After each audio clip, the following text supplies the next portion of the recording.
Is that your laptop computer that you're on?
Good afternoon, everyone.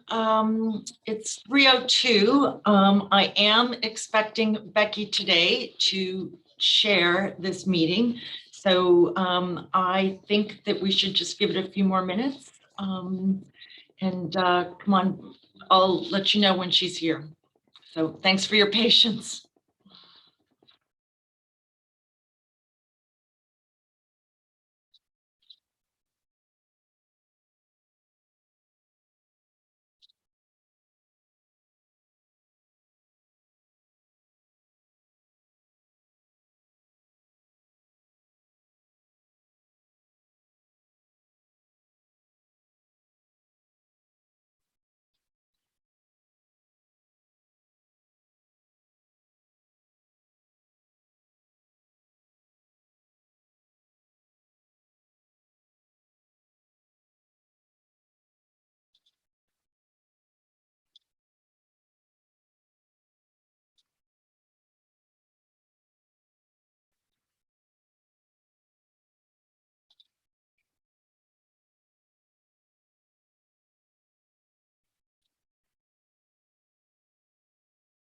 Hi, Becky.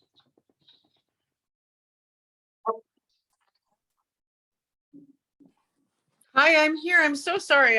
I'm not in my office. I'm at a meeting out of town, and I was like trying to connect on 3 different devices, and nothing's working. So I'm terribly sorry, but I finally got in on my phone. No worries. I'm glad you were able to make it. I had a similar problem yesterday working from home and missed a meeting myself, so I know how it goes. So I'm glad you were able to join us. I'm here. Did you guys get started already, or do we have an? No, I gave you the benefit of the doubt and told everybody I thought we should wait a few minutes. So I guess we can go ahead and convene whenever you're ready. Yeah, well, let's go ahead and call the meeting to order, and I'm very sorry for my delay here, but let's do that. Nicole, could you take a roll call attendance? Nicole's not here today. She's on vacation, so I would be happy to do that for you. We have Patrice on behalf of the chief. Present. Thank you. Becky, we have you. Bill Walker. Here. Great. Shayla? Here. Melissa? Here. Matt Malone? LaShante Smith? Okay, we have 5 out of 7, so we have quorum. Good. You know, that just makes me think that I don't think we've seen LaShante here for quite a long time. I think that's true, and yeah. I wonder if we need to be in touch with them to see if they want to have a different representative, because I know that they had some changes over there, and I think maybe that she was reassigned to a school site, so that might be making it so that she is unable to join us for these meetings.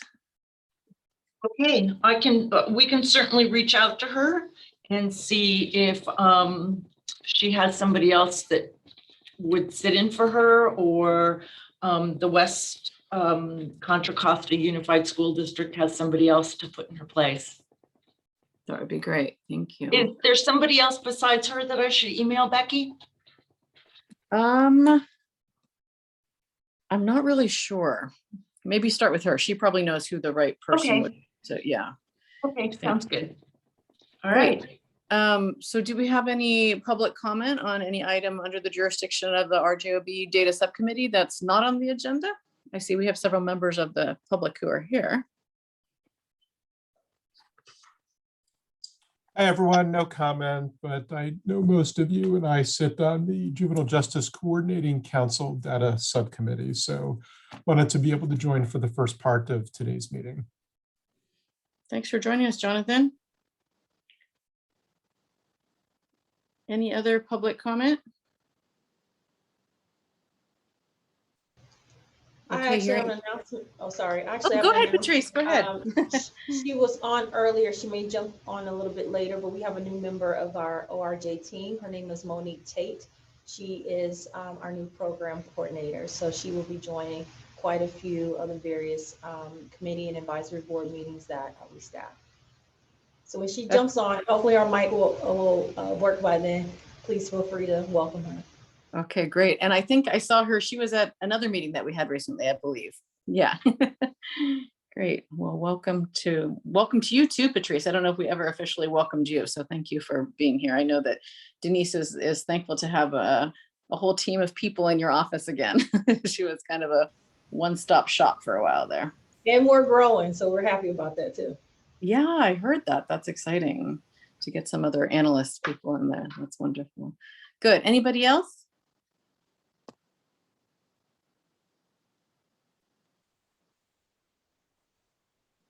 Okay. Well, hearing none, we can move to the next item on the agenda, which is the approval of the record of action from June 24th, which is attachment 1 in the agenda packet, page 4 and 5. Do we have a motion to approve the record of action? So moved. Second. Thank you, Dr. Walker and Shayla. And Denise, you want to take a roll call vote? If you don't mind. Yes, you bet. Patrice, Aye. Becky, I was not present, so I will abstain unless I'm needed for making it go through. okay. Bill, Yes. Shayla, Yes. and Melissa. Yes. Okay, so we have the bill passes. Great. Thank you. And now we can move to agenda item number 4 to discuss data from the local justice system stakeholders. And the first one is, I believe you, Denise, attachment 2. Yes. Okay, so if this is okay, I'm going to share my screen here. And let's see.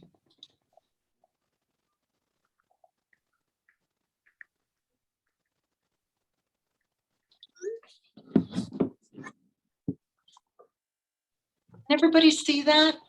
Mhm. Can I get a thumbs up? Okay, great. So this is data that we had agreed to in the past, probation, to provide on a quarterly basis. And, you know, I think we made this decision kind of mid-quarter, but probation staff provided it at the end of the actual calendar quarter. So this would be data from the second quarter of this year. So from March through June, probation intakes or juvenile intakes for the 3 months.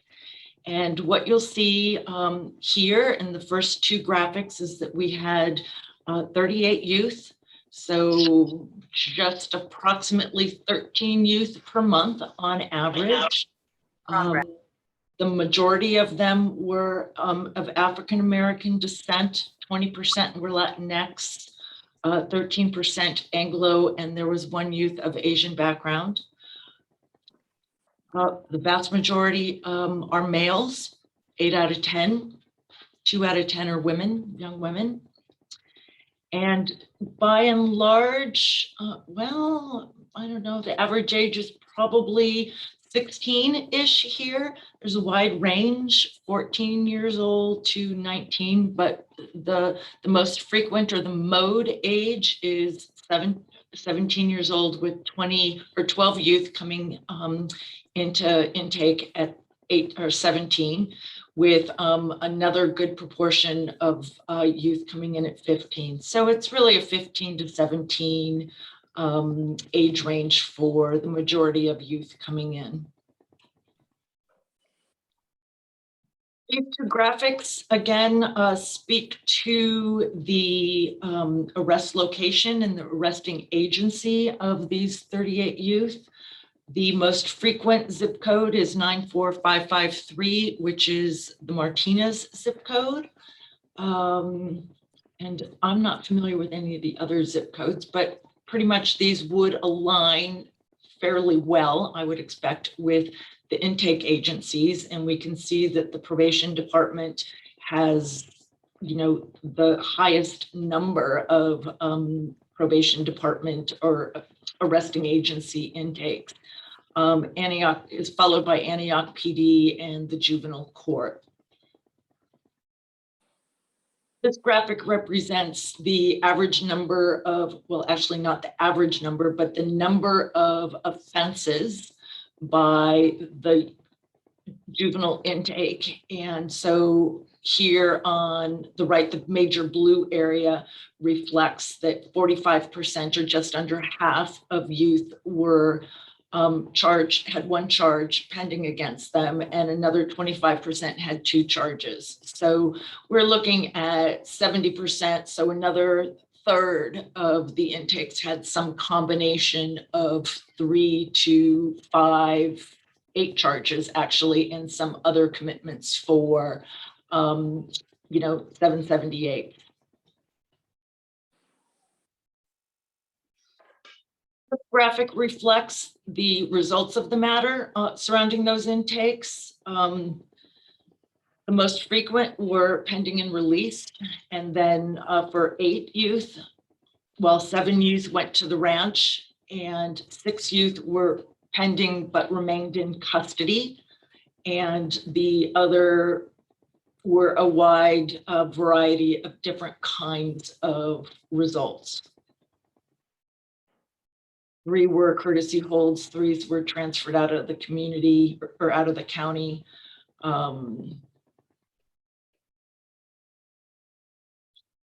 And this final graphic speaks to the average number of days between the disposition date and the date the individual entered their program.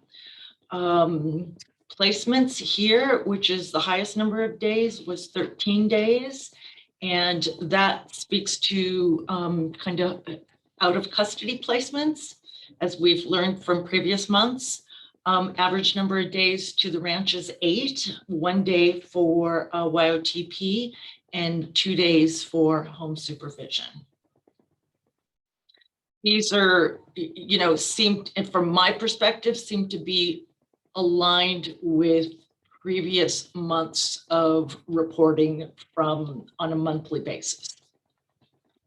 Before I go into the charges, does anybody have any questions surrounding these slides?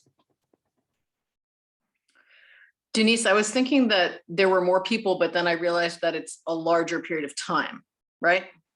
Than what we've looked at before. We were doing month before. 3 months, right? Right. So on average, 38 intakes over 3 months is just under 13. And so Right. we've averaged probably 12. Sometimes there's been 18 or 19. Sometimes there's been fewer. So in my mind, this is aligned with that. Thank you. Is there any comments or questions from the panel?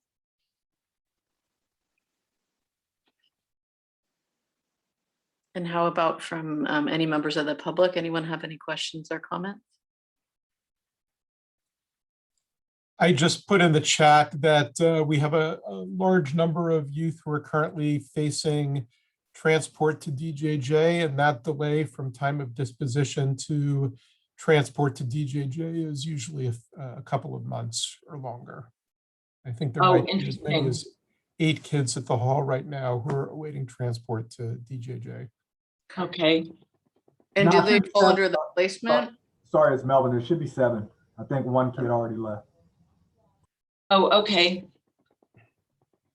And are those reported on there as placement youth, or should there be another? They column? should be under placement, I would think. Would that be right, Melvin? Yeah, that would be my assumption because we didn't send 13 kids to placement, as we all know placement. And so Melvin, is that the last Yeah. group of kids that are going to go to DJJ? Yes, Mhm. that is correct.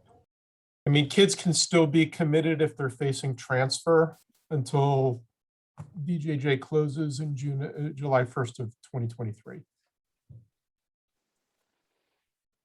but no one else will be dispositioned there, right? Unless a notice of transfer has been filed. And do we anticipate that those youth will complete their stay at DJJ, or will those people who are just starting right now, will they be returning to us when they close the facility, or is that unknown? Depends on the nature of the offense. So, if a person on a homicide case is, I have a client who's awaiting transport currently on a homicide, and he's definitely not going to complete his time before DJJ closes. So he would be returned to secure track. Got it.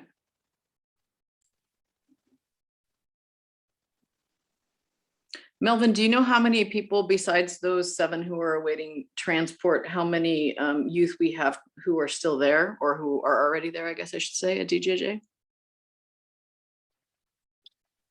Give me a couple seconds. I'll see if I can pull up our spreadsheet. I think the last time that I looked, it was 19, but let me just, give me a second. Yeah, no problem.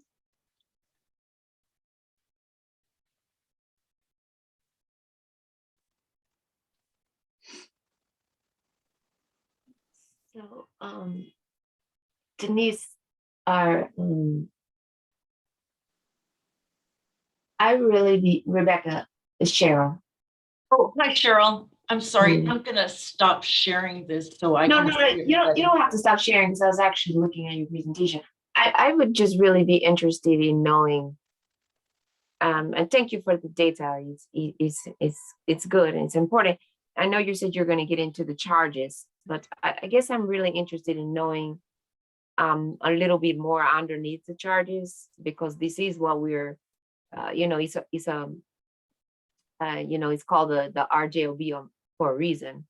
I'm really interested in knowing the racial composition makeup of some of the other charts.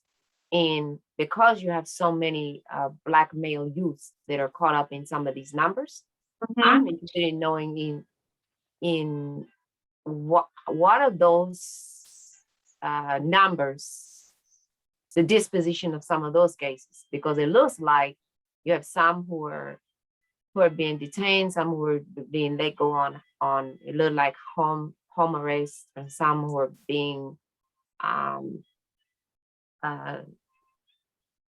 different dispositions. And Right. I'd like to know what that racial breakdown is, right? And then what is this breakdown of how many, this one where there's like 13 days before disposition of the case. What are they being held for, and what does that look like? Because we know that when we look at data from other cases, that these Black and Latino males are being held longer than the non-Black and non-Latino males. And it's only 2 females, it looks like. So I'm interested in that breakdown. What does that look like? Because that is what we have a lot of anecdotal information that's telling us something. What does the data look like? Yeah, fair enough. Oh, we have not made that request of probation. We certainly can, pending the rest of the committee and the direction where we go with this. I will say, Cheryl, I have some other data surrounding charges that doesn't speak to the number of days you're being held before surrounding your dispositions, but I do have some other data surrounding charges by race that you might be interested in as well. Yeah, okay, that would be good, because I would like to know the what and then the why. Sure, absolutely. Yeah, Absolutely. I was just saying, Cheryl, I think your question is a good one. And I know that the next attachment, maybe we should move to the next attachment after further discussion. Yep. But I want to say one thing about the next attachment, which is Denise's, and she can talk about it, is that we have a column on there that says petition charge, but I have a feeling that I'm not sure that column is really helping us to get what we want, because I think that the matters are not necessarily resolved in the time that, I'm not sure that's really getting us what we want. So maybe we can have a conversation about what Cheryl just brought up and also about that column. Okay. But why don't you first walk us through, because I think there's some people who haven't seen this before, and I think we could all use refresher about how to read this, because it is a little complicated, I remember. Absolutely. Well, so this chart represents all the charges, even multiple charges for every individual that was brought into probation as a youth for the 3 months of April, May, and June. The way to identify an individual in this chart is through the PID. The second column here, every record that has the same PID represents the same individual. So in this case, the first 2 records are for individual 1, and this individual had 2 charges against them. The next record is for individual 2, and there's only 1 charge. Individual 3 has 1, 2, 3, 4 charges, etc. And that's how we look at the charges on an individual basis. Going across the rows, we can see the racial background of the youth, the individual charges that they were arrested under, a description of that arrest charge, and whether or not a petition was filed or not based upon that charge. In this case, this youth had no petitions that were filed against him or her. Now, Becky, I have had a conversation with Michael Venegas, who is the probation staff data analyst who has prepared this report. And I asked him about what does it mean when there is no petition that's filed? And what he said is that at the time that this data was pulled, there was no petition that was filed against this individual. So what this means is that the intake month for these charges was in April, and the data pull for this was, I want to say 10 days ago. So the middle of July, 3 months after, approximately 2 months after the intake, there were no charges that were filed. And usually they are filed, I think what he said, maybe within a week or something. And Jonathan or Melvin, you might have more information about that. But fundamentally what Michael said was that if we get this and I'm having this data pulled the 3rd week of the month following the end of the reporting period, that there are going to be very few, if any, additional charges that will be petitioned, that they've almost all, unless there's, the cases, they're waiting for more evidence. The case is really going to stand is no charges have been petitioned. Does that make sense? What you're saying, the words make sense to me, but I don't understand how that could be. How could somebody be there and they have an arresting charge and they're there for, I think to Cheryl's point, is that person why are they still sitting there if they're not filing it? Like, can somebody who— I don't know that this person is still sitting there. I don't have a link to the charges to this other information. They wouldn't be sitting there. So they would be released. The DA has, once they come into custody, the DA, is 48 hours to charge, right? And got it. So maybe there's a way we can— it'll go for a detention hearing, and then the court would release. Okay. And a lot of the times it could be that, they sent it back to the arresting agency because they needed more information. Right. And so it could be a thing where the kid, just say the April kid, it went back to whoever arrested them, and they get it to the DA tomorrow. And then the DA says, oh, you know what? Yep, this is enough. We can go ahead. We're going to file charges. And then if they want to bring that person back into custody, they can issue, Ramey warrant or whatever the case may be. So that person just wouldn't still be sitting there waiting for a petition. Right. That's really helpful, like as somebody who's not like intimately familiar with how all of these, the legal part of it works, that's helpful. So can I just say back to you, Melvin, and you can tell me if I've kind of grasped it. That, for example, the person with PID 1 there, that he was arrested, and there are two charges or two reasons why he was arrested. And the fact that it says no petition filed means that nothing was brought to file when he was brought in. And so it doesn't mean that maybe he won't eventually be charged, but he's not charged at this moment and he's released. Is that correct?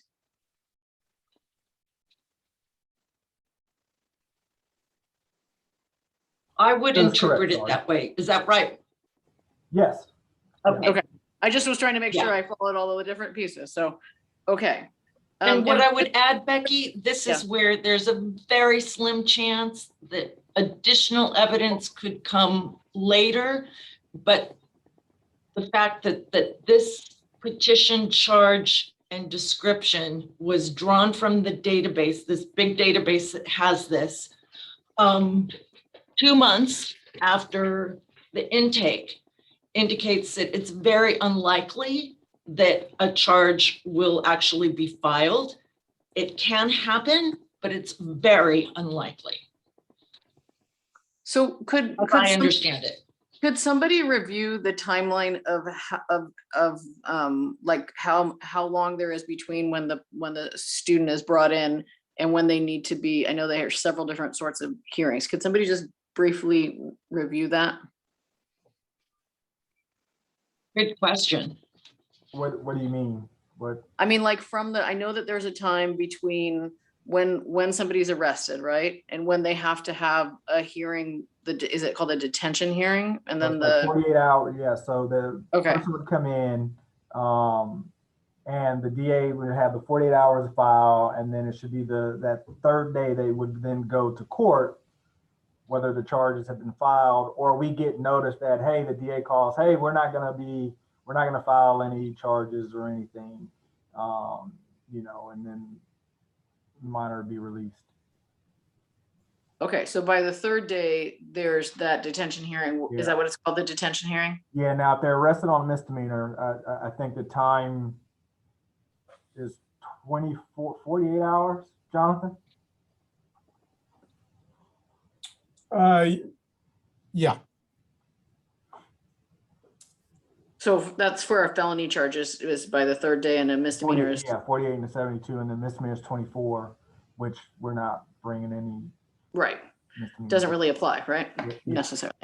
Okay, so then on the third day after the youth is brought in, they would either have a hearing where they will present the filing, or that's when sometimes kids go to court and then they're released. Yep. Or it could be a thing where the DA did file charges, and Right. probation has determined that, hey, they're not a risk to the community. Mhm. We want to release them on HS or whatever, pending dispo, or hey, the severity of this, there's a risk to the community. We want them to remain detained for disposition. That's like This pulling is- back the sheet, so I now understand why kids come and go in class and things. So that's really helpful to me. Yeah. And This somebody is have a Bill. question? Yeah, Yeah, this is go Bill. I had my hand raised. So the column transfer in, PID 1 is the only one that was a yes in that column. What does transfer in mean? So that's Trans- probably came from another, so he probably was arrested in another county, and then it was transferred Yeah. into us. That's my understanding. Yeah. So if I Okay. understand, Cheryl, what you were asking about is not ever, I think the first part of that is fairly standard, that they have to have the hearing within a certain amount of time. But Cheryl, am I right in understanding what you were interested in probing more into is how there might be a disparity in who is released and who is kept at that hearing? Exactly. Mm-hmm. I understand the process. I understand all of that. I want to know exactly that, what Rebecca just said. I want to know that disparity. And I get it that it doesn't happen in probation. What I'm trying to gather is that disparity, because that is what the public is trying to ascertain. And I know we're getting to the point where we're going to be explaining some of this data to the public. And I'm going to tell you right now, that is that question that needs to be answered, because that is what we're going to get peppered with. And if that question is the police, the DA, whoever, then we have to be prepared to answer that question, because they're not the ones who's going to be explaining it. We are. So I want to make sure that we're thinking thoughtfully about that question. Yeah. Well, Cheryl, I think we can unpack, drawing on this graphic or this table, one aspect of the question that you're looking for. We can certainly, by individual PID, look at whether or not charges have been filed for the individual by race. So we can see here for this youth of African-American descent, no charges were filed. Latinx individual number 2, no petition was filed. This individual, 4 charges, white, multiple charges were filed. Can you stop for a second about number 3? Because I have a question there too. So, Sure, of course. so number 3, it says that there was no additional arresting charge. That was somebody who was in custody and left placed and left a placement. So that's why there's, and they assaulted somebody in the process of that. Am I reading that correctly? You know, I can't answer that question. Melvin, can you? If I'm looking at this and just on face value, it looks like they were at some place. And then something happened in the meantime as a result of that. So let me see that. Carjacking, no additional arresting charge. Can I give an educated guess about that? Yes, please. I think the Yeah. police, it looks to me that the police arrested the person for carjacking and the DA's office filed both carjacking and assault charges based But on the way that you have the Right, statute. and there's no way to know whether those, I hear what Melvin, I think, was getting at. There's no way to know whether, like, they could have left the placement, just walked out and then carjacked something and assaulted somebody, or it could have been, that's how they left the placement, but those things both occurred, right? There's no way to tell from this whether those things were connected or not, but all of those things happened. But the reason why it says no additional arresting charge is because it was the carjacking that was I'm just trying to read the chart. I'm sorry if I'm being dense. Yeah, because that's what it looks like to me. And it looks like it was a probation violation if you look at the 4th line down. Right. Well, we would file a probation violation in lieu of, with the new charges as part of that. If he left, it's basically you absconded from this place, which is a violation because the court ordered you to be in a specific spot. And then you were, to Jonathan's point, looks like you were arrested and charged with the carjacking, but as it went over to the DA then filed a 245 instead of a 215, the assault instead of the carjacking. Okay. So that sounds good, but I want to challenge these, and I need to try and pull up the one that I saw before, because I have seen where a young Black youth has been charged with all of them. And that's why I'm telling you, we need to, and Shayla, you know this already, has not had the benefit of that no additional arresting charge. That's why I'm asking you these questions. I have seen where they're saying, where it didn't say white in the 3rd column, and that young Black youth has been charged with carjacking, assault, probation violation, has all of the charges thrown at as a 15, 16, 17-year-old. Jonathan, you know this as well. That's why I'm asking this question. So why is it that the white youth, because he was picked up on carjacking, or we'll just give him the top charge and we'll give him probation violation? See, I'm reading these 4 charges in a really different way.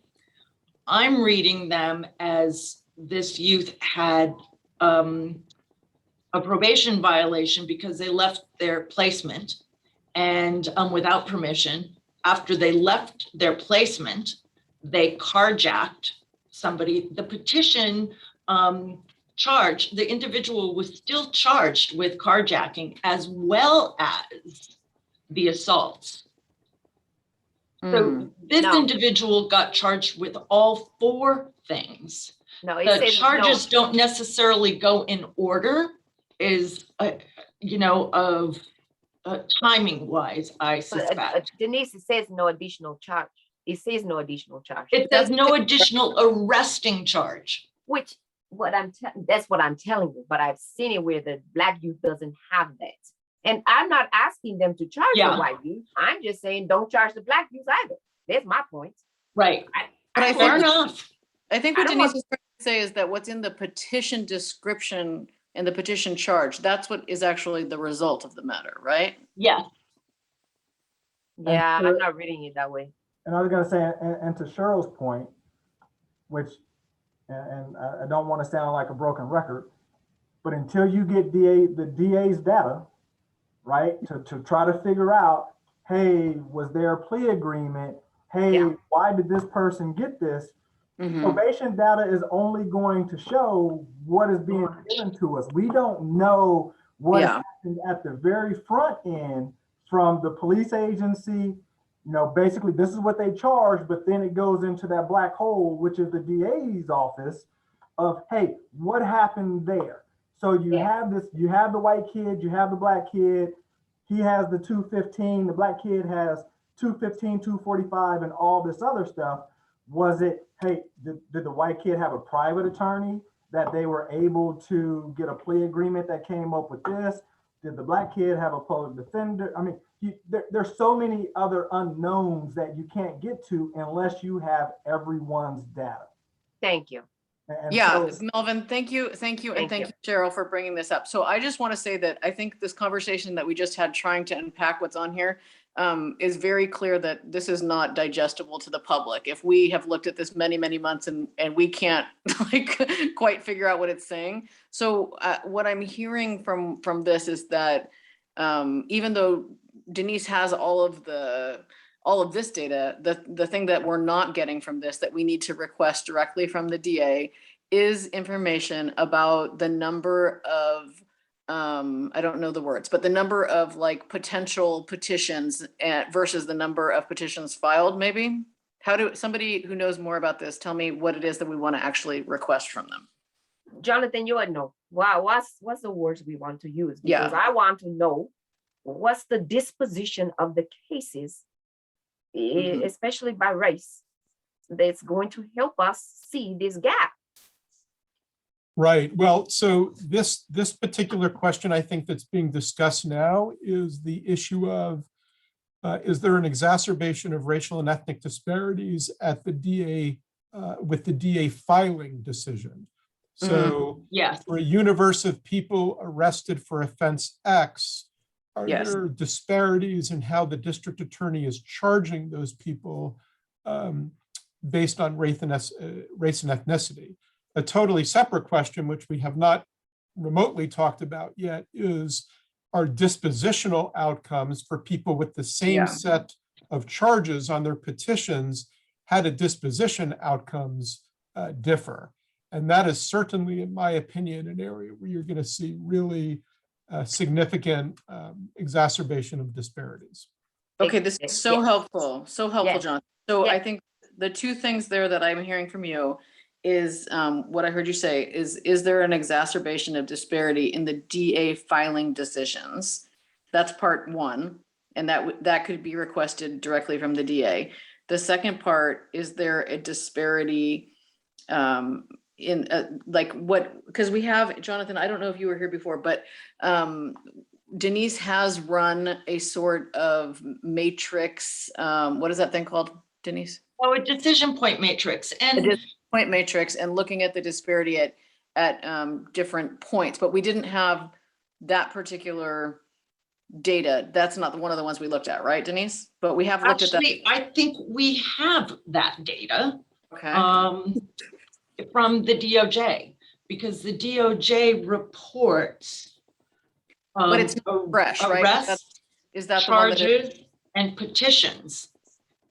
So you can look at the difference between charges and petitions filed as being kind of released the way I'm interpreting this. I have not spoken about that with anybody to confirm, but that would be my understanding, is that if you have a population of youth who have been charged and then a subset of that population where petitions have been filed, and there are racial disparities between both of those 2 points, then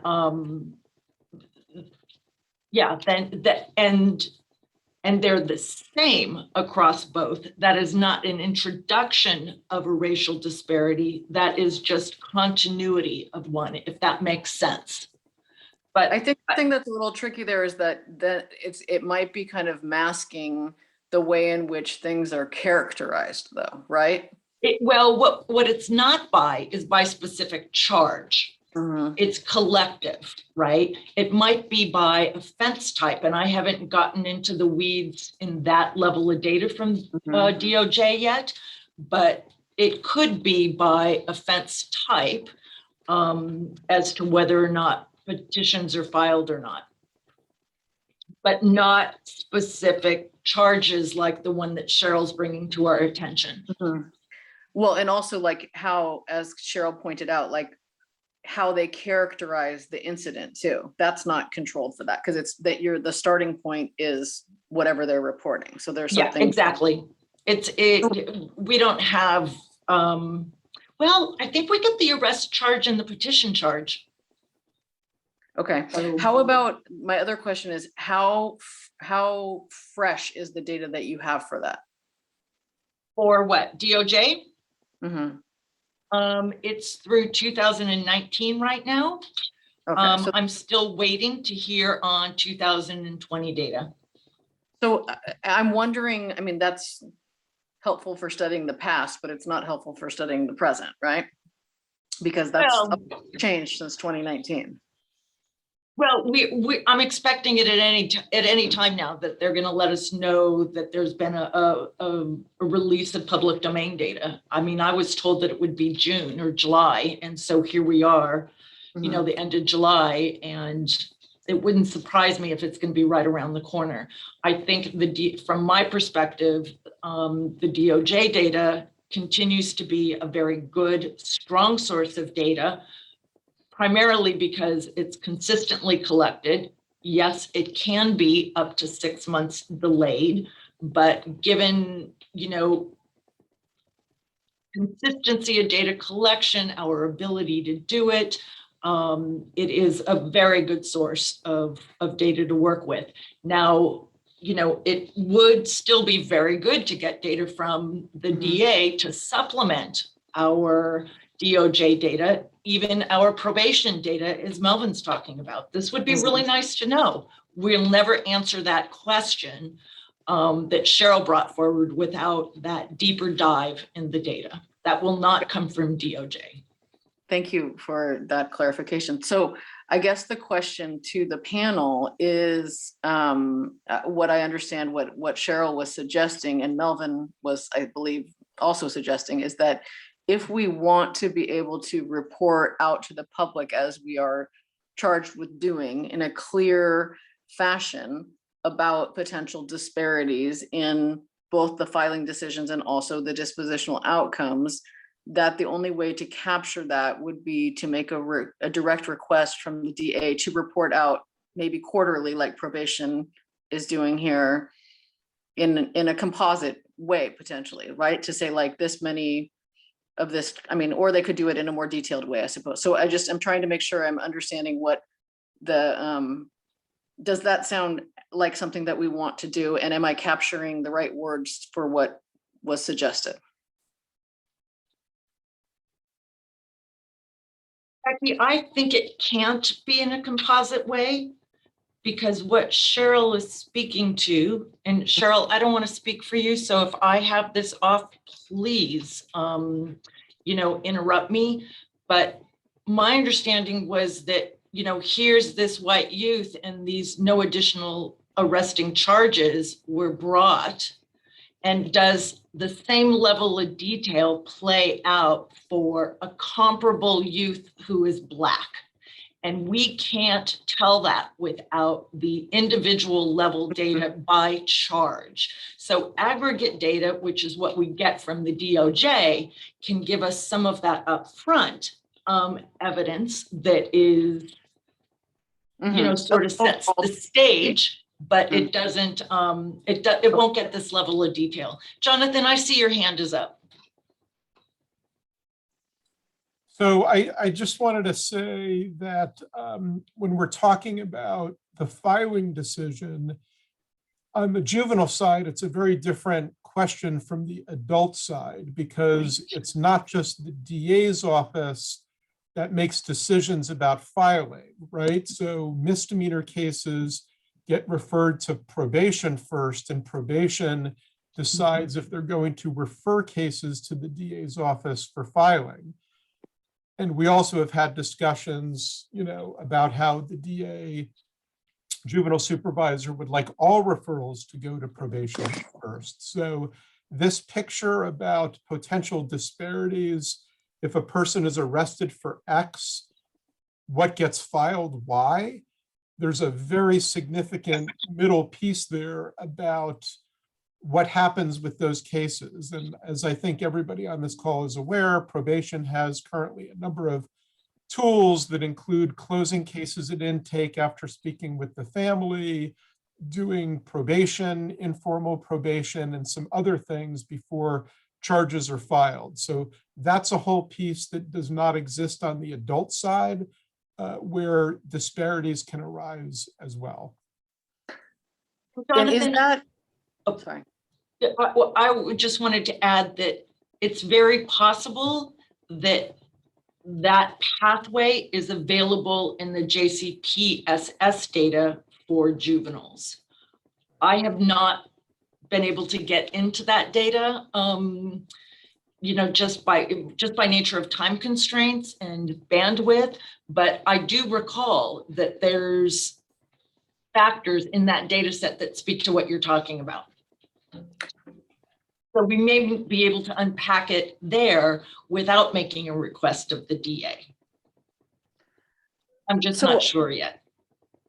I have a question about what you just said, Jonathan, because when probation is writing a report and making a recommendation for juveniles, that is not related to the DA filing decision, is it? Because that doesn't happen in the first 3 days, or does it?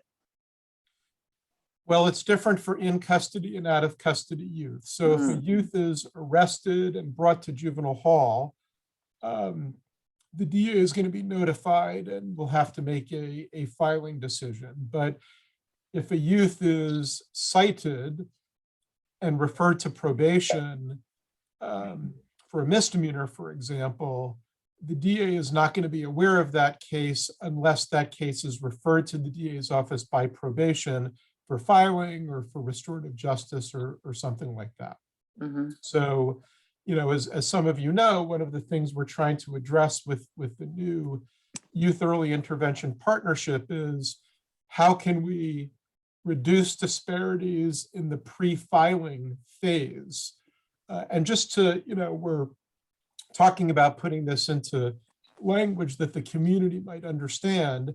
So let's say hypothetically a youth gets arrested for, shoplifting, not a particularly serious offense. It gets referred to probation. Probation might, after speaking with the family, they have several decisions or, there are different pathways that case can take. So if the family and youth are assessed at very low level of need and high level of strength, then that case might be closed at intake. If the youth and the family are assessed at a very high level of need, there's a greater likelihood of formal system processing. So again, that's an area that at least with the Early Intervention Partnership, we're hoping to address by providing services and supports to families in the pre-filing stage so that people aren't going to get referred for filing of charges because somebody perceives that, that they Yeah. are in need of services. Does that make sense? That makes Right. perfect sense, to me, Jonathan, and especially in the context of the meeting that we had, was that yesterday? Talking, when the DA, when Andrea kind of said the same thing in a different way, which is that having the availability of services to be provided that early in the process could have an impact on the assessment of whether the youth needs to be in custody, right? Because if there are more services that can be provided earlier, then that might stabilize the situation in a way that would influence that determination. So glad that whole other group is happening. Maybe, I don't know if everybody knows what that is, though. Maybe we should, Jonathan, could you just say a really short, because it's not on our agenda, but just a quick clarification of what that is? Sure. So the Juvenile Justice Coordinating Council makes allocations of, JJCPA, Juvenile Justice Delinquency Prevention Act dollars. And there was a proposal that our office made earlier this year to create a collaborative program called the Youth Early Intervention Partnership that was going to provide for legal services and community support and case management to youth and families from the time of youth contact with law enforcement, but prior to the filing of charges. Thank you. So With the that goal is of the team that reducing is. formal system processing of youth.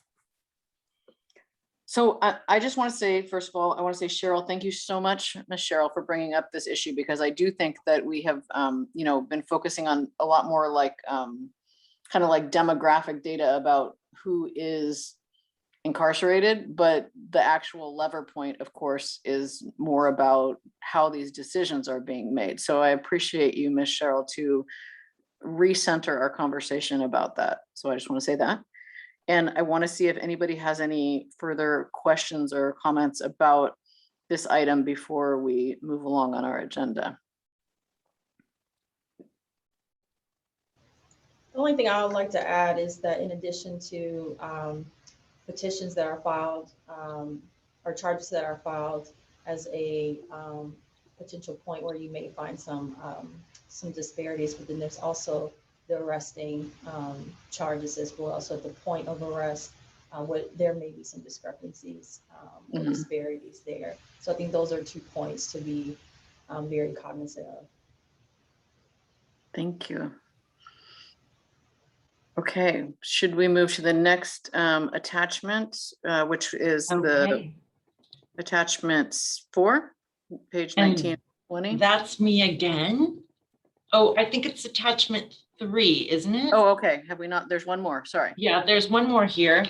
Okay. So this is, you've seen this chart before, and this speaks to the distribution of youth with misdemeanor arrests by race and ethnicity over a 5-year span of time. And as we discussed before, the green bar, which is the highest bar across all years, is reflective of the percentage of youth with misdemeanor arrests who are African American. The yellow bar is the Latinx population. Both of these groups, while I do not have a horizontal bar that reflects their distribution in the general population, this is substantially higher than both of them. So what we can see over time is that the Black and Latinx, actually the Latinx population is fairly comparable to their general population distribution, but the Black distribution is higher. The white distribution is substantially lower, and the other is slightly lower as well. But again, this is a slide that you've all seen, and this is a comparable slide for felony arrests. And the rates are even greater, or the disparities are even greater for Black youth and felony arrests. Over time, it's consistent. Does anybody have any question on these two slides? The thing that you and I discussed, Denise, last week when we were putting the agenda together is that we would like to have a way to represent along with this what the rate within the youth population is, because this is youth, and Yeah. so we weren't able to do that because we had to post the agenda, but that we're going to work to have a way to represent what the rates within the population are, so it's visually apparent. And just to Right. be clear, those numbers, like if you add up all those bars, Denise, they add up to 100, correct? Yes, So that's it's correct. just, it's like a self-referring group, which is kind of, and I know I've said this before, but I'm gonna say it again. It makes it look like that the Latinos are not overrepresented, but the only reason why it looks like that is because the African-American population is so overrepresented. Yes. So if And I that would was say there- the Anglo population is so underrepresented. right. I But I mean, just they wanna go say that hand in because- hand, right? Right. So, yeah, But the only reason, it's just because it is its own there is no proper rate of arrest, so, or whatever. exactly, So exactly.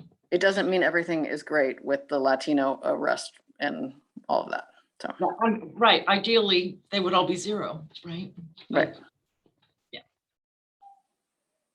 If there are no other questions here, I'm going to jump into the next set of slides. And these next set of slides, I will say, also come from the Department of Justice data for youth.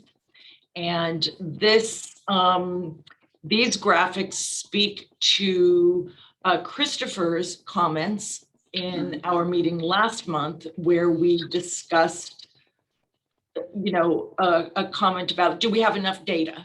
Don't we have enough data to tell a story here? And Chris was, there was discussion about, yes, we do, no, we don't.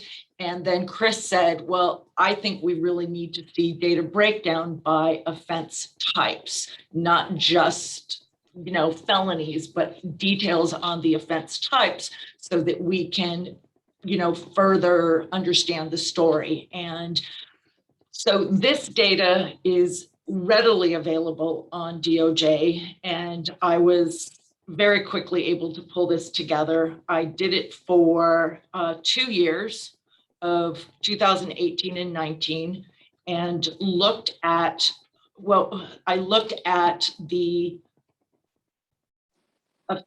proportion of individuals who committed a specific offense type by race.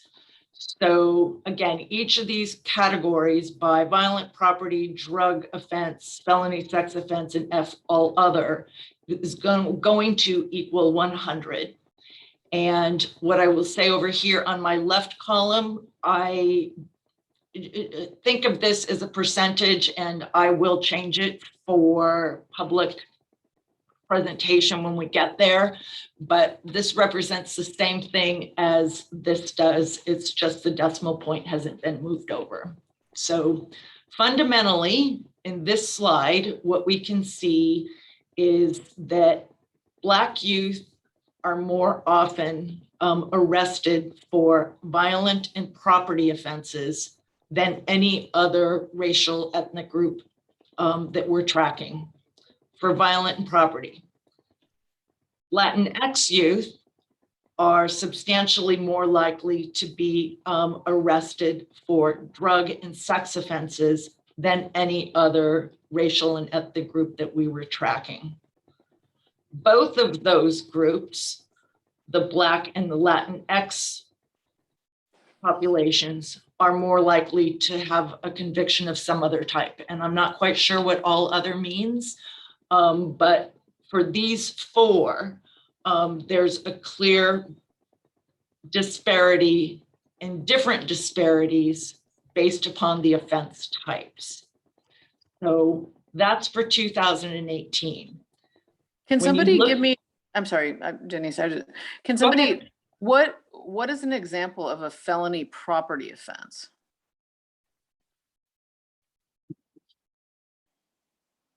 Would that be a burglary or something, or like a theft like a over a certain limit? burglary or a grand theft or something like that. Okay. Thank you.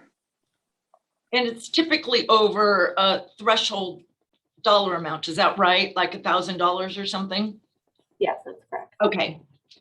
Okay, thanks, Melissa. So the second slide speaks to the exact same data points, but in 2019. And I hope you can see both these bars. So the upper section is 2018, this lower section is 2019. And what you see is the same kind of patterning, I would say, but the rates are substantially higher in 2019 for violent and property offenses, as well as for drug and sex offenses. 50, well, not quite there, but certainly for drug offenses and property offenses, the proportion of Black and Latinx youth who have an arrest for that offense type has gotten higher. And the felony all other, that is similar pattern. Not as an absolute number, but as a proportion of The the, proportion of the whole. Yeah. Mhm. And so this is what we're comparing. So then I proceeded to do those same kinds of things. And I was looking at this for 2018 and 19. Then I decided I wanted to see everything collapsed in a single graph over time. I wanted to see the trends basically over 5 years. And so this graphic speaks to the 5-year trend in the percentage of violent and property offenses among youth by race and ethnicity over time. So if we split this graphic in half, right, you see this tiny little bar here. The area to the left focuses on violent offenses. The area to the right focuses on property offenses.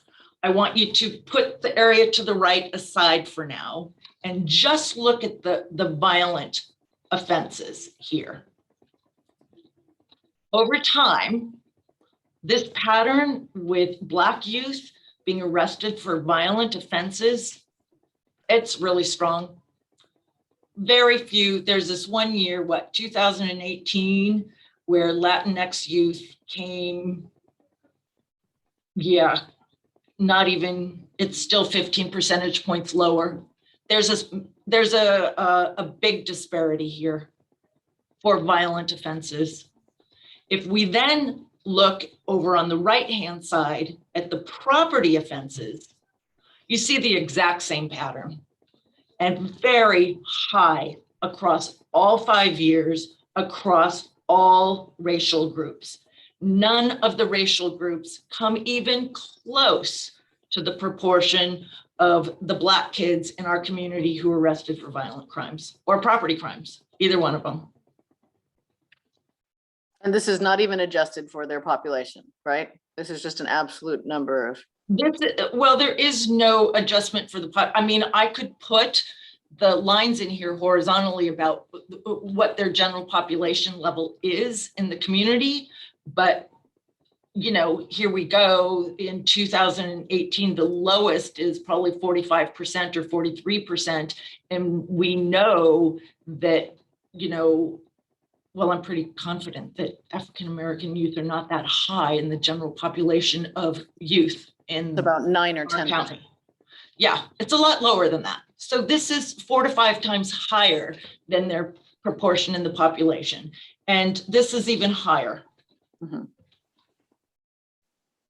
So this is for violent and property offenses.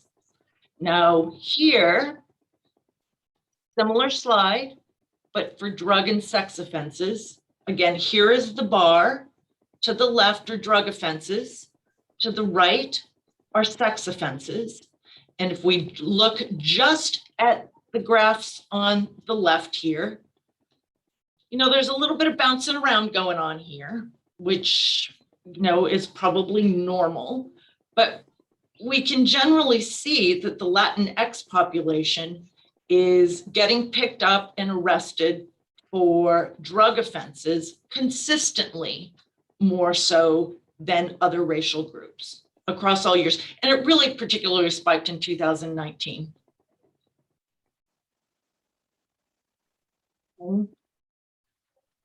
Sex offenses, this is a little trickier because there's a lot more bouncing around going on here. And I'm not sure what happened in 2017, but which is the gray bar here. But this is where the Black youth percentage went way high compared to their trend, and the Latinx group went way low. So not sure, but in general, if we kind of think about, unless there's something that we can explain this by, this could be just a funky aberration. And if we did a kind of an average trend here, it would probably show up around here, and this would show up probably around here. So in general, the Latinx population is much more likely to get charged or be arrested for a sex offense than other racial groups in the youth population. And yeah, so I know it's a lot to digest. Cheryl, I see your hand up. Yes. So again, my question is this. Is it that the Black children commit more crimes, more drug and sex offenses and more property crimes? Or is it that they're being arrested and charged with more property crimes and more drug offenses? That's the question. Or is it that they're committing more felony offenses? Because I'm having a hard time believing that they're committing more violent crime, more property offenses than the other youths. I'm having a hard time believing that. Or is it that they're getting charged with more? Right. So somebody talk to me like I'm a fifth grader and explain to me why there's such a discrepancy, which is the reason why we all came together in 2015 to put this racial justice coalition together to try and understand why so many of these young people are getting put into this system and why there's such a big discrepancy. Because this chart right here tells you that we have a problem. Oh, yeah. I agree. I couldn't agree more. And So Cheryl, somebody quite gotta- honestly, somebody gotta we're explain not it going to to me. answer your question with the DOJ data. We need RIPA data for that. But even when we look at that data that's coming from our law enforcement, nobody is able to answer the question. Somebody got to tell us where this is coming from. Mhm. I wonder if there would be something to be seen to look at the geography of it. If that would be a way to begin to learn more, to see like the areas of the county, or if different, if there's more disparity in different municipalities than in others.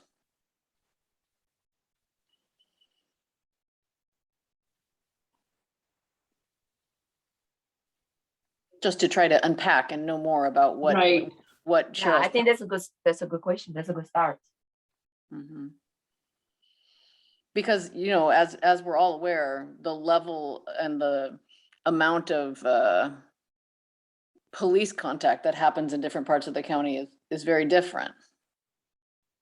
And when there's more contact, there's more likely to be more arrests.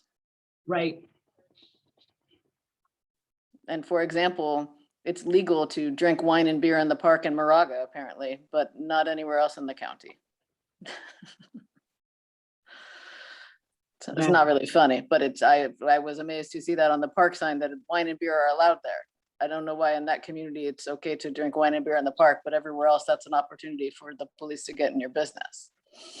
Or Rebecca, let's just be very frank. It is legal in some parts of the county.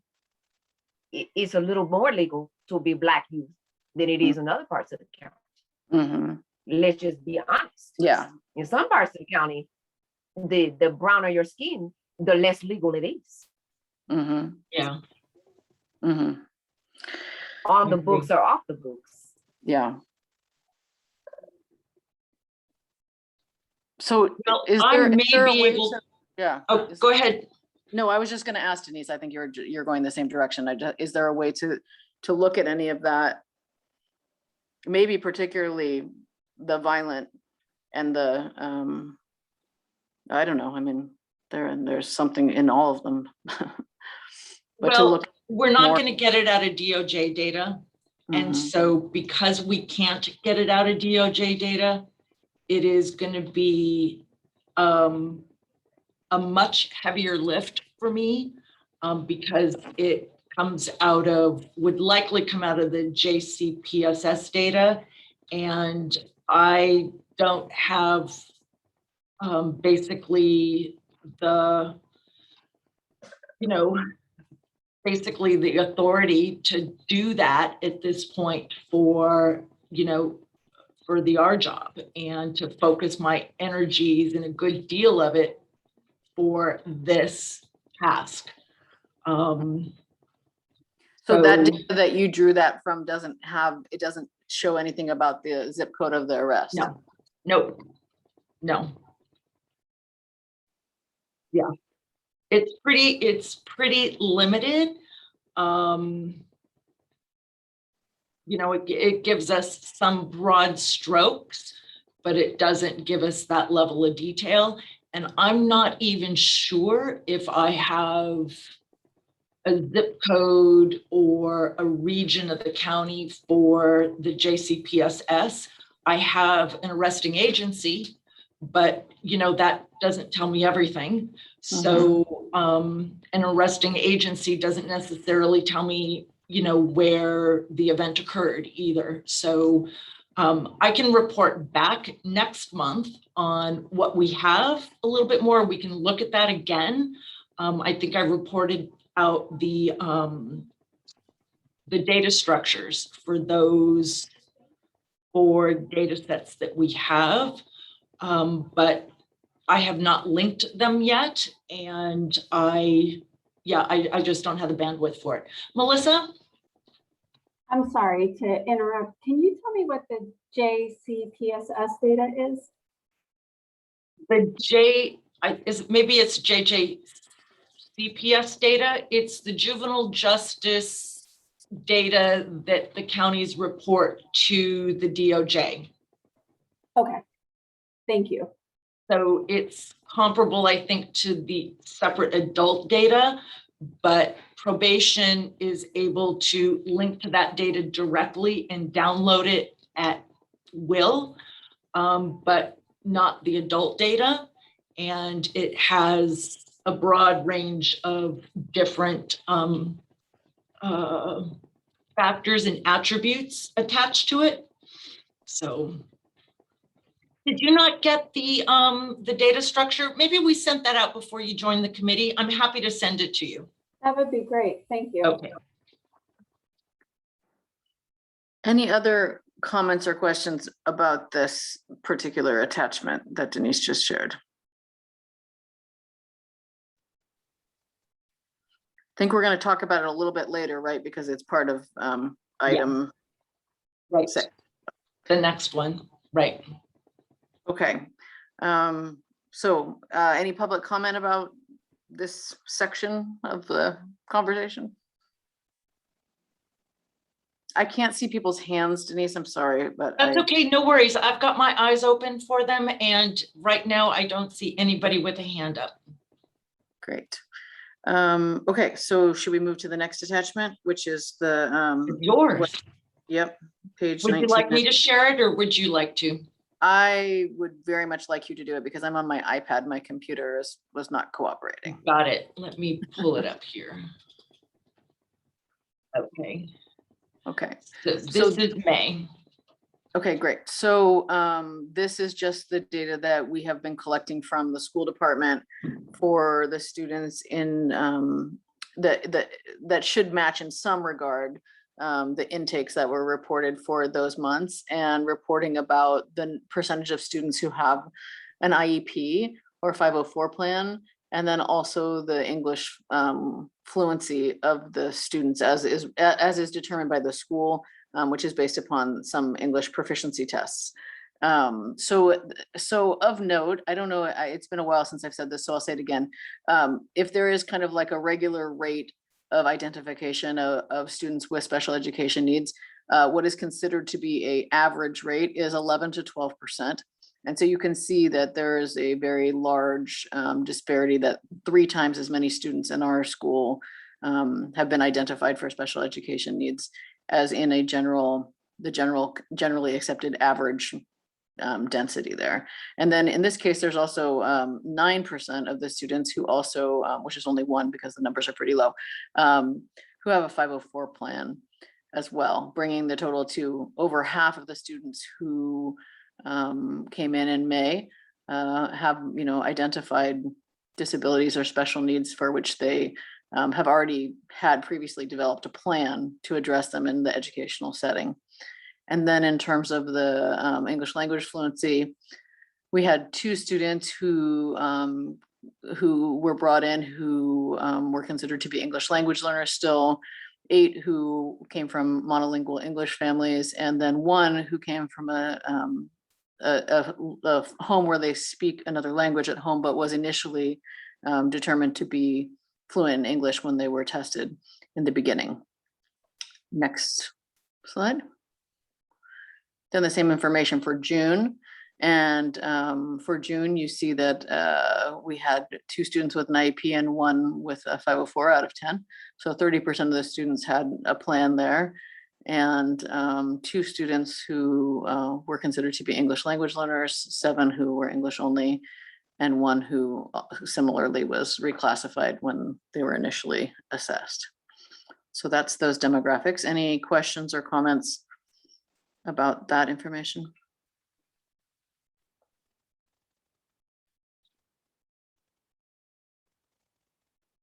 I'm not seeing any raised hands. Okay, thank you for looking. Great, so we can move to the next item, which is the Sheriff's Office update. And I think Melissa, I that's was hoping you could speak to this, attachment 5. Steve. Yeah. Sure. If you can keep sharing it, that would be. Of course, I'm happy to. Here you go. I just put the first 2 pages in the packet because Perfect. you sent so much. I didn't want to. It was quite a bit, and it was just for a month, but just a quick update. We talked about this the last couple of meetings, but we've done a little bit of work to update our, we call them our contemporaneous arrest logs that are posted on our website. And those include the data, the arrest data for only Sheriff's Office arrests, but that also includes our contract cities and some of our other contracts as well. So this information is now posted on our website for 30 days. So you'll see when you go onto our website that I think right now it goes back to from June 22nd to July 22nd.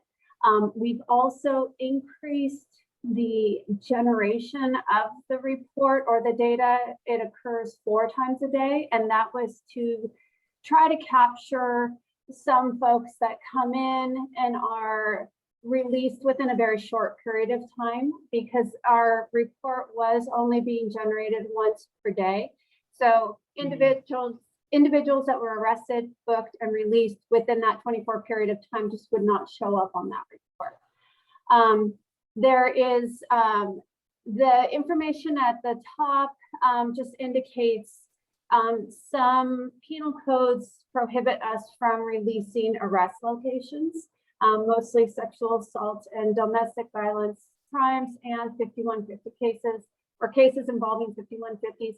So for those, you'll see a blank arrest location. So for example, the first entry on this example that Denise is sharing from May 25th, it was for a violation of a domestic violence restraining order. So for that reason, the arrest location is not listed.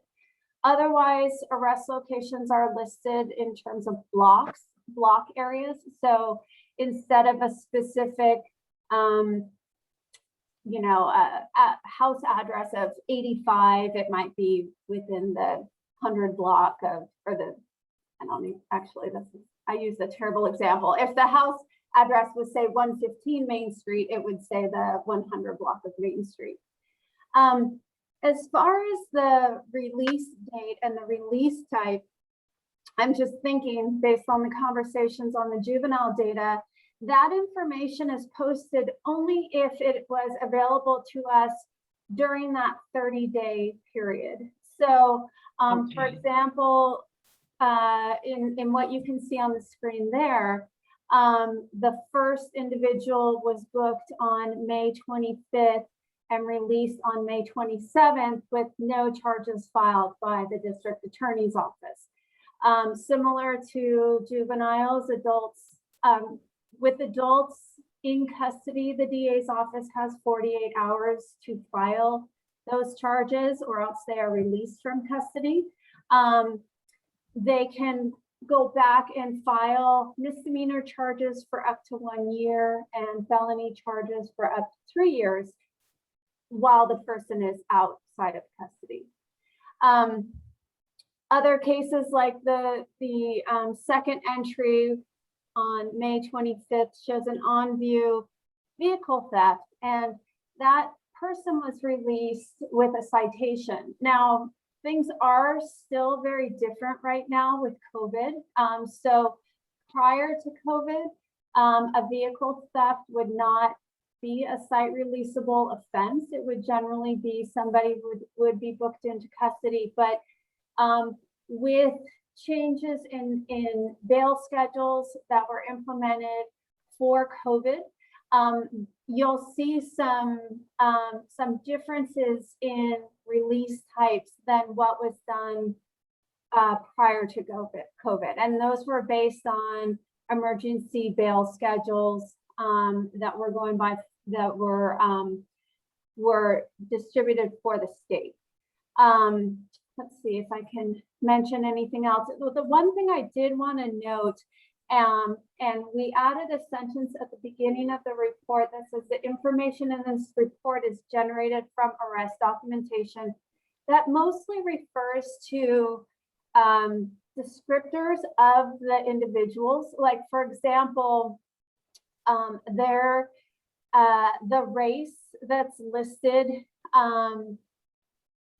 in the second column, Hispanic, Black, White, that information is provided by the arresting officer. Our jail staff does not validate that information. So that could come to the arresting officer based on the individual's driver's license information, what they said verbally. It could even come due to observation. So that is one caveat that we wanted to include, that is not vetted information. It's just based on what was given to the arresting officer and what they noted in their paperwork.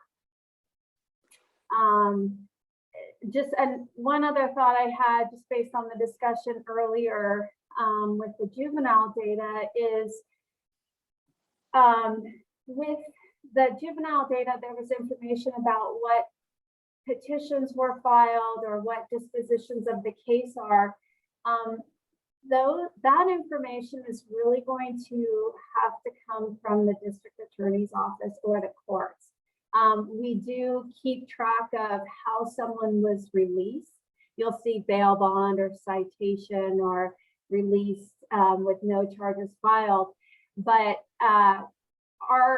our information does not include specifics of what charges were ultimately filed or not filed, or reasons why they were or were not filed. So that is definitely going to require more data from, I believe, from the district attorney's office or even courts. Thank you for clarifying that, Melissa. Sure. Are there any questions about this information? So to be clear, this is just an example because there's a lot more, right? Yes, so if you go on our website right now and pull up the data, so this is again for a 30-day period starting with when I pull it up right now, it starts with June 22nd at 12 a.m. So right at midnight to our current time or our last release or our last updated data. It includes 154 pages. So that's 30 days worth. And again, only Sheriff's Office arrest data. So that does not include other agencies. And it also does not include arrests that did not lead to booking into the jail facility. So again, if an officer arrests an individual on the street and site releases them, writes them a ticket, basically, that would not show up in this report. Melissa, though, could you speak to that again? Because the second booking is a cite and release for the vehicle theft. So is that an aberration for some reason? Well, yes, and it goes back again to the changes that occurred with COVID. So in an effort to reduce the population in our facilities for COVID, because we wanted the lowest number of people in a conjugate living facility as possible during the pandemic, an emergency bail schedule was issued that created zero bail for many penal codes that originally were probably $20,000 bail. That was kind of a standard felony bail schedule. So there's a couple reasons why an individual could be site released out in the field or site released at the jail. And one of those reasons is if the arresting officer is unable to determine the person's identity, maybe there is a question of if they are actually identifying themselves, they may want to have that person fingerprinted, which they don't do out in the field. That would have to be generally done in the booking process. So that person would go through the booking process, but then be basically issued a citation and released from the jail rather than issued a citation in the field. So there's a number of reasons why somebody would come in and be site released, but back to that vehicle theft, prior to COVID, that individual, I believe, and don't quote me on this, I think the bail for vehicle theft was $20,000. So pre-COVID, that person would have been booked into jail with the opportunity to post bail or not, and it would not be a site releasable offense. But being that the emergency bail schedules came through, the jail staff was doing a lot of releases from custody with citations as much as possible, just to keep the populations down in the facilities. Does that help? It does. Thank you.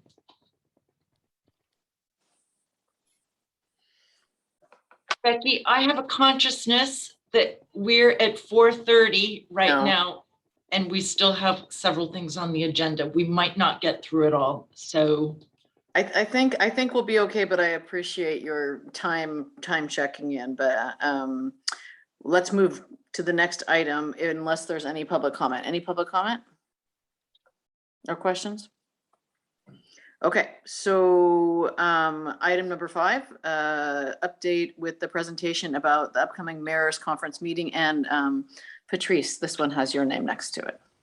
Yes, so I know during the last meeting, there was a reporting back that there was a bit of a snafu in the scheduling of our presentation to the mayor's conference. So we were originally anticipating giving a presentation on August 5th, but that has now been pushed back to November 4th. So we are on calendar and on schedule, on agenda for their November 4th meeting. They are anticipating that it will be an in-person meeting if everything goes well and we're out of the, we're in the clear with the various COVID restrictions. So as we get closer, I will stay in contact with the organizers for the mayor's conference to finalize any logistics there. So in the meantime, I think with this body, we certainly want to pin down our presentation, what it is that we actually want to share and ask of the mayors, and then identify who we would like to see be serve as co-presenters to that body. I do want to give a special shout out to Supervisor Candace Anderson and Jill, who really gently nudged to ensure that we got on the mayor's conference calendar. So we're really happy about that. And their executive committee did feel that it was really important that this presentation be made before the mayor. So it's good to know that as well. That's excellent. And so my understanding, and that's good to know that we have a date and we're secured on the agenda. Patrice, I'm wondering if you have the details of the time and the location, if you can send them to me so I can include them in our report to the full body, because I think the more detail we can provide sooner would be better. I can certainly give you the date and possibly the time. I'm not so sure about the location just yet. Okay, I can just put to be determined, yeah. So my understanding of this item is that several requests were made from, we had talked before about having Chief Bisa and council member Tamisha Walker be the people to present to the mayor's conference, and that I think we came to consensus that those were the people who we were going to ask to give the presentation. Is that matching people's understanding? Yeah, so a request was made to the both of them to see if they would be available to co-present. One, if they're interested in presenting, and then to confirm. I had not heard back from them, so I'm not sure if there were other members who reached out as well. So given at the time that we were somewhat on a time crunch because we were planning for the August 5th meeting. Thank goodness we do have a bit of this break because now we have some time to really finalize our details on our end in preparation for the November 4th. But I agree, I do still think it'd be great to have our co-chairs who just so happen to be a police chief and a council member. I think they would be the best to present. However, if for some reason they're not able to present, then certainly want to come up with a contingency plan. So I think that one way in which we can perhaps secure a confirmation from them is to put that information into our report that we bring to the full body on August 5th. And since they will be facilitating that meeting, I feel pretty certain that we'll be able to get some response from them about their availability for that time. Is it possible, were any changes made to the presentation draft after it was attached to the last agenda, right? Did you make any modifications, or is that the draft that I should also bring to the full body? Yeah, no changes were made to that presentation. Great. And are you, Patrice, are you going to be there at the full body meeting to present that? To present the presentation? Yeah. Or just for the answer questions, I guess. I mean, I don't think we necessarily have to present the whole thing, but. Sure. I do plan to be there, and if you'd like me to walk folks through the sort of the background on how the presentation was pulled together, yeah, I have no problem doing that. I think that would be great. If you're willing to do that, I would really appreciate it. Mm-hmm. Okay, great. Anything else to say about that? I mean, it sounds like we have a draft presentation. We have a plan of who we have consensus from our group, at least, about who we'd like to present, and we just need their. And you've wonderfully secured the time with Supervisor Anderson and Jill Ray's help. And so now we just need their confirmation that they're able to do it, sounds like, yeah? Yeah, and I still, if I can, just pose to this committee as well to continue to think through what you want your ask to be of the mayors. I think that was the remaining slide in the presentation that, to my understanding, still haven't sorted out just yet. So again, I'm happy to raise that same question to the full body to get feedback, and maybe that's something that the subcommittee will then later deliberate. But it's, at this point, we have a lot of data as we've been going through today, and we still have some remaining unanswered questions because we don't have data that's reflecting the entire continuum, right? So what is it we're trying to share? What is it we're trying to ask? And and then with the story that the data is going to tell us, what are we utilizing that data for a particular end, right? Are we looking for some certain policy changes? Are we looking for enhancement of capacity at various justice partners? What is it we're looking to hopefully influence with this information? So those are some things that I'm hoping to get feedback on from this body, from the full body, so we can really flesh out that presentation a little more. Right. And I think that we talked about before it being really, really important that we have a very clear ask of them so that then we can follow up with them about what that ask is. I remember that whole conversation. Sorry, Denise, were you going to say something? Well, yeah, I was also going to add that one of the things that was asked of me surrounding the presentation was that we add maybe a slide that speaks to what we're getting from another organization. We can put out an example of maybe the sheriff's office, a slide from that, because I think that the data, Melissa, that your office is presenting might be more similar to what we're getting from probation for the youth.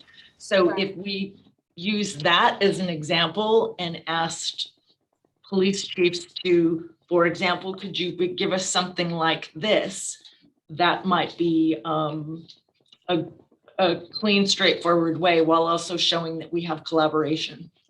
And we could do it with multiples, but I have not added that yet, mostly because I just got this information from Melissa this week. So, but we can certainly do that if Melissa agrees and it makes sense. You could use verbiage similar to what ours is, which is an arrest log or a contemporaneous arrest log. What may happen is you may show them my slides that the sheriff's office slides, or the examples. And what may occur is they'll say, oh, sheriff's office can just release our booking information as well.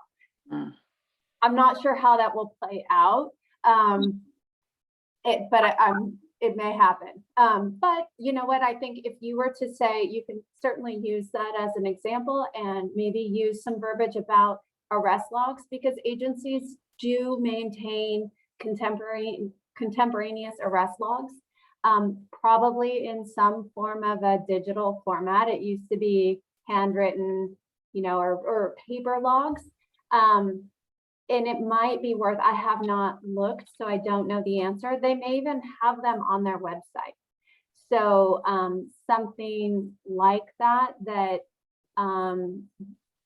my guess is those, at least the chiefs and probably the mayors too, will be more apt to provide data if it's already something, a report that's being generated. It makes it a lot easier. So perhaps using terminology about arrest logs, and if there's time to do a little checking on the individual cities or police departments' websites to see if they're already posting that information. I can certainly look too. I haven't looked at any of the other agencies. Well, I really like what you're saying, Melissa. I think that makes a lot of sense to kind of like leverage what they're already reporting using the vocabulary that makes sense to them. And then I think knowing that you, as the largest agency, are already doing this should give them some level of comfort in doing it. I guess the question I want to ask is just to make sure that that data is getting at what we're trying to get at. Does anybody have any comments or questions about that? I think it's getting you some of what you want, but certainly not all of it, because it doesn't include some things that are happening in the field.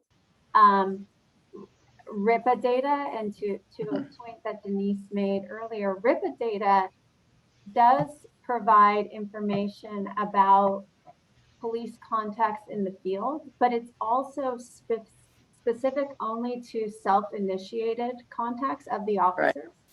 So if an officer is dispatched to a call, and maybe it's because a neighbor reported something or a family member reported something, RIPA data does not include those contacts. So it's only for self-initiated contacts by officers. Right. Again, it's going to be a good piece of information, but it is still going to limit contacts that are made when officers are dispatched, and then whatever the resulting action is not a booking into the jail.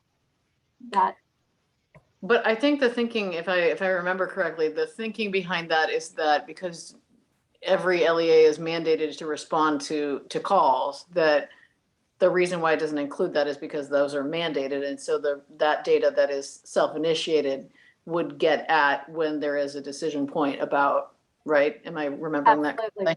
Yeah, because from the RIPA data, you're getting more of the officer's mindset, because the information that they're including is what the officer perceives to be the race of the subject, the gender of the subject. So it is not verified information, but it gets you into the mindset of that officer when they're making that contact, which I think is a really important part of this, and probably, like you said, more important almost for the purposes of what this group is looking at, more important than the mandated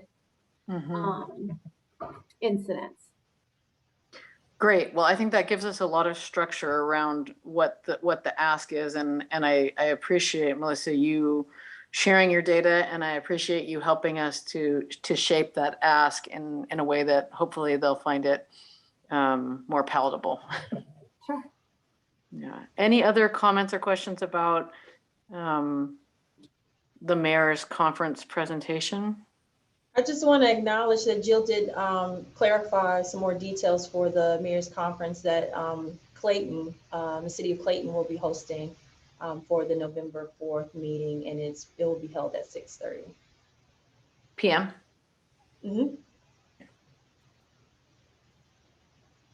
And I also just wanted to, I sent it to Denise by email, but I just found it interesting. I did a quick search of the City of Orinda website, and the PD says for individual arrest records, they refer people to the Sheriff's Department on their website. So I thought that was interesting. Was that for Jill? I'm sorry, did you say Orinda?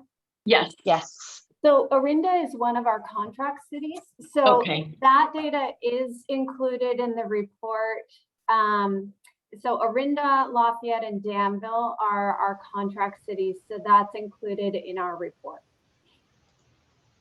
So that report that is on, that you presented and that's posted there, only includes the bookings that are by officers that are brought from the Sheriff's Department. So other people are booked in, but that's not included because they are done by the separate LEAs. Yeah. Okay. Yeah.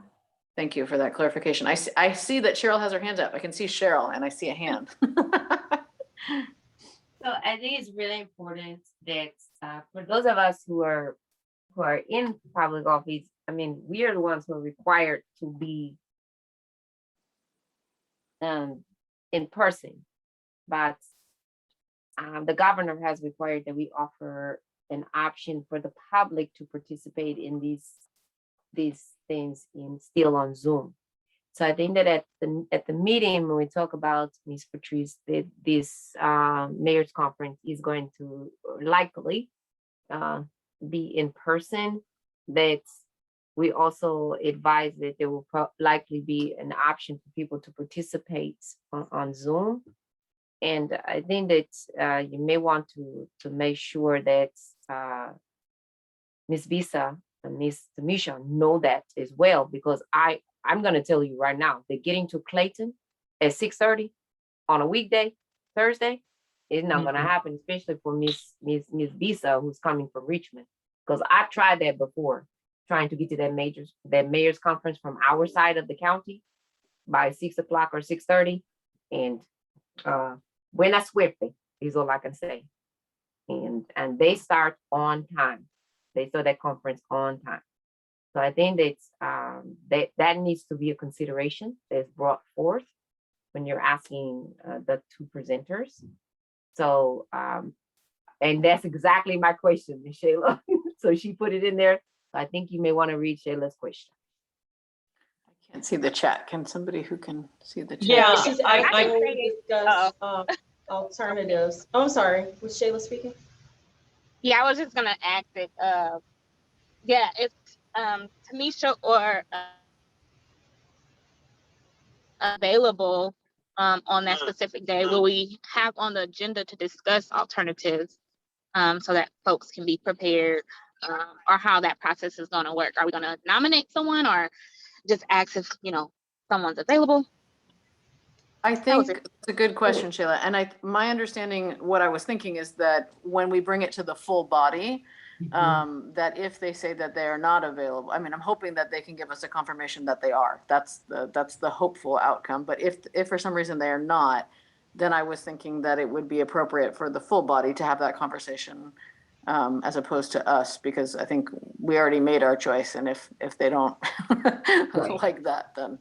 And I think we need to build a strong case for why it needs to come from the leadership of the full body. And Melvin, spoke about it, and we had the discussion about it last time surrounding, we're presenting data that represents and information that represents the work of the whole body, not just the Data Oversight Committee. And so having somebody in the leadership position of the oversight body becomes really important to have, be the voice behind this work.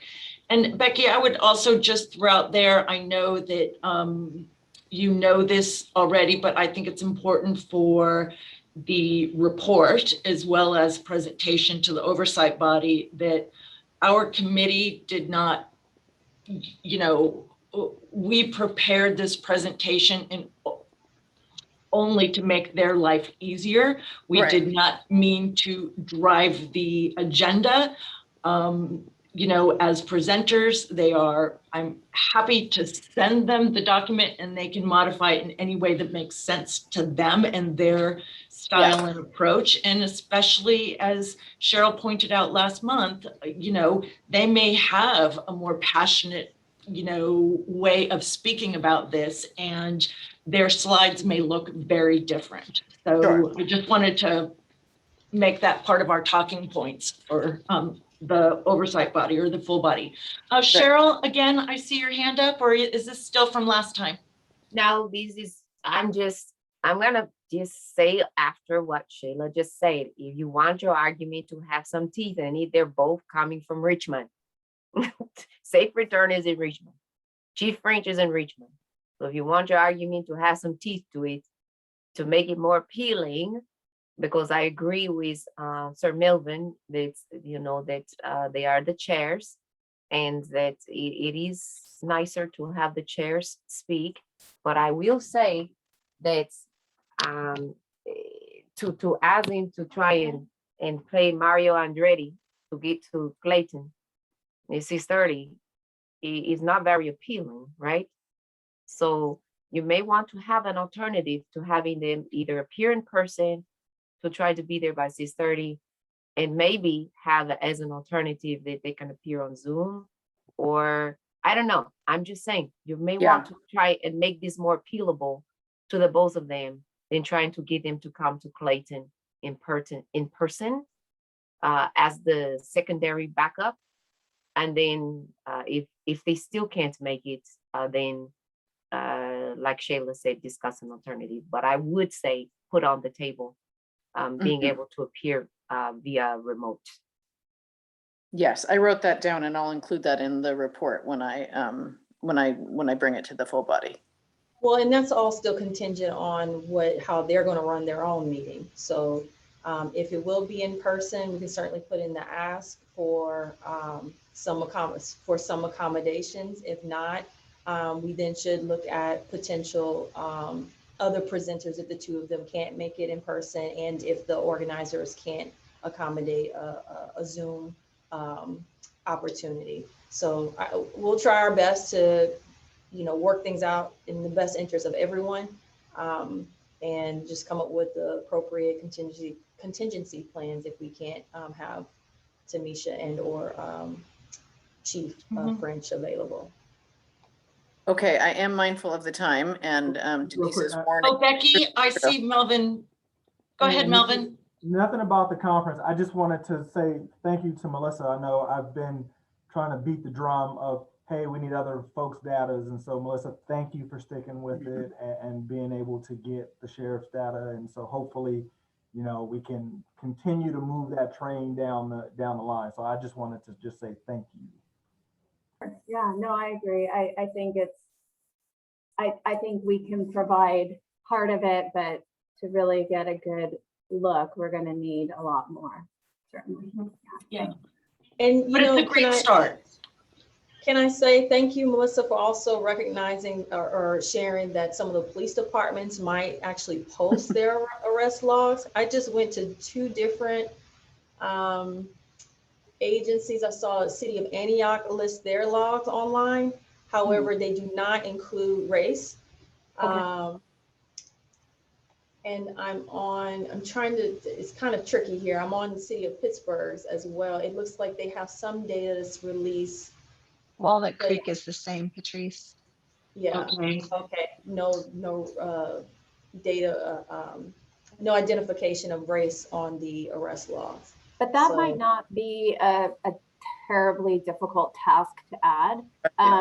One thing that I have learned about these arrest logs is there's not a specific requirement of how long you need to post them or make them available. So different agencies may have different, from 10 days to 30 days to longer. So, but again, like what we did, ours said we posted it for 30 days, but in fact it was only 10, and it was just a technical fix to extend that. So if they already have some type of report, I think that's good, because then they can maybe just make a few fixes and have it reflect the information that we need.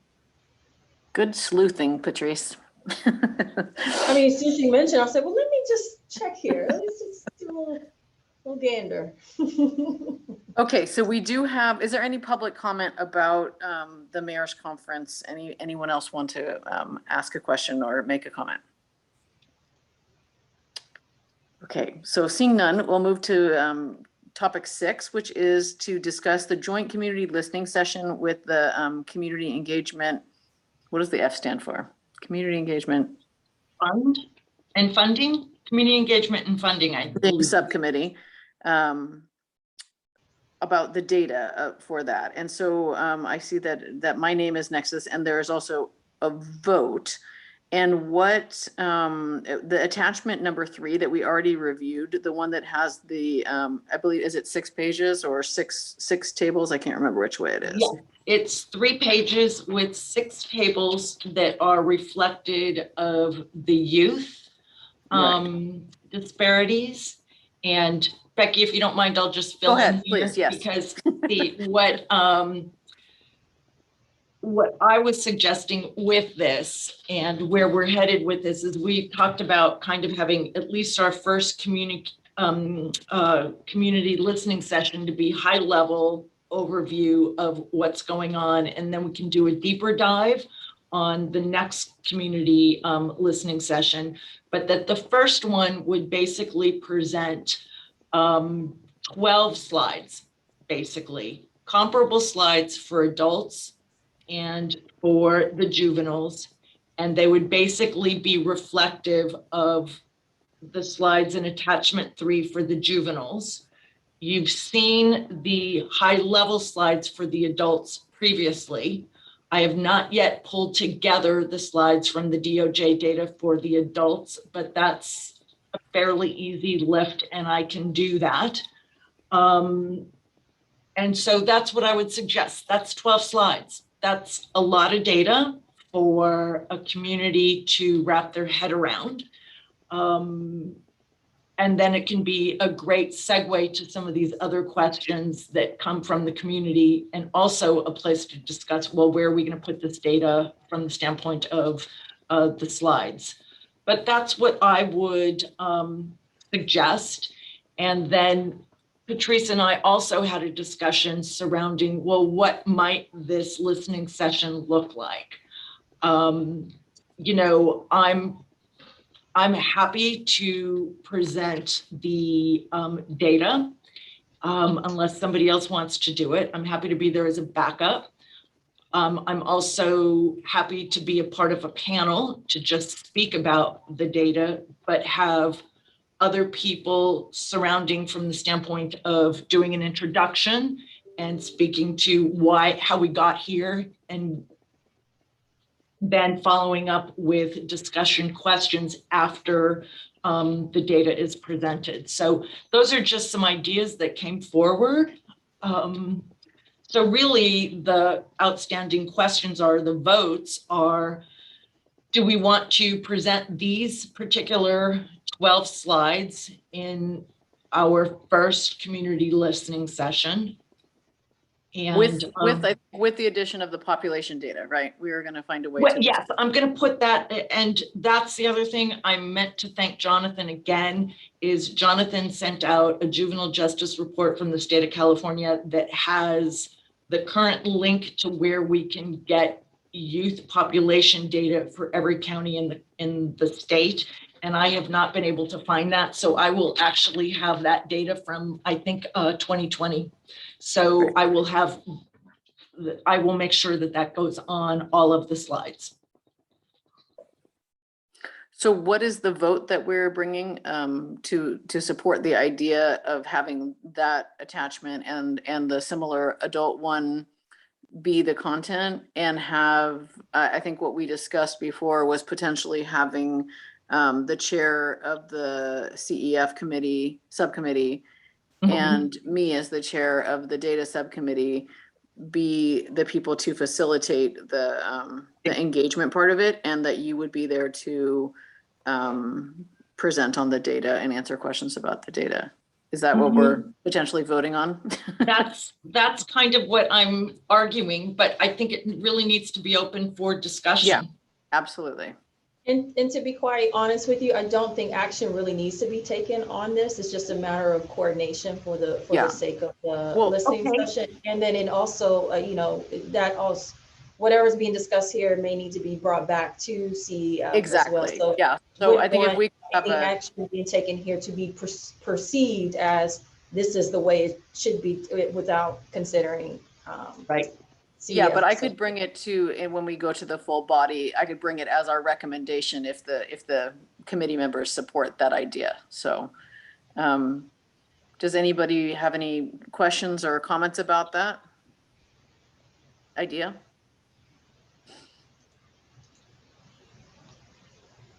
Does anybody have any objections to us bringing that to the full body as our recommendation for how to move forward with that? No objection. No objection. Thank you both. Yeah. Anybody else? I don't object. I think it's a good idea. Great. Any public comment about that item?